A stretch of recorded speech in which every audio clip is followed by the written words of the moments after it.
VP Constantino Chiwenga panguva ino yevoisa fiye nedesperation kuvakomana vanozikanwa kunzi vari against him, especially those vari kuda kumuwachisa pa2028 succession yake.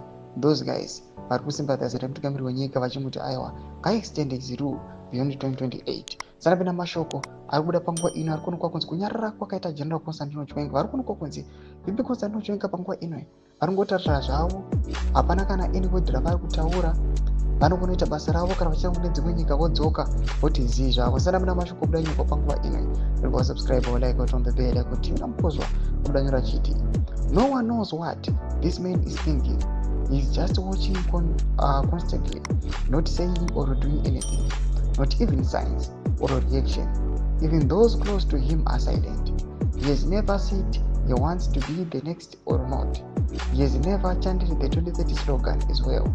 He's watching.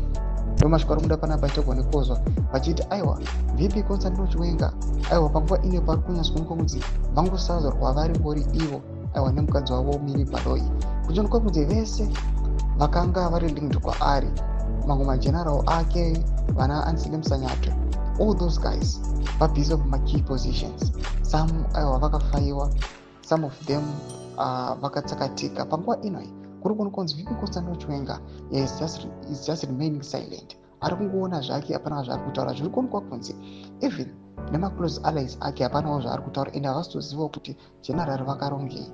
Mashoko ari kubuda panguva ino ari kuonekwa kunzi pari kunyatsoonekwa kunzi pane masidelining achaitiwa ende panonyatsoonekwa kunzi pane vamwe vanhu vari kuraiza vakaita sana Tagwirei, aiwa vamwe vanombotaura vachimboti even vana General Philip Valero Swada. There are some of the people vangova vakaoccupiwa these key positions. Panguva ino General Constantino Chiwenga vangoramba zvavo vakanyarara vachiwatcha this space. We do not know what he's planning or what he's up to.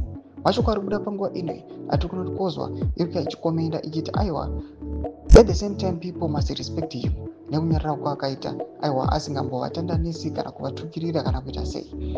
Inango mesection medu kuti mafunguro enyu muri kudii pamusoro pechitiko ichi. So subscribe or like, shut on the bell icon.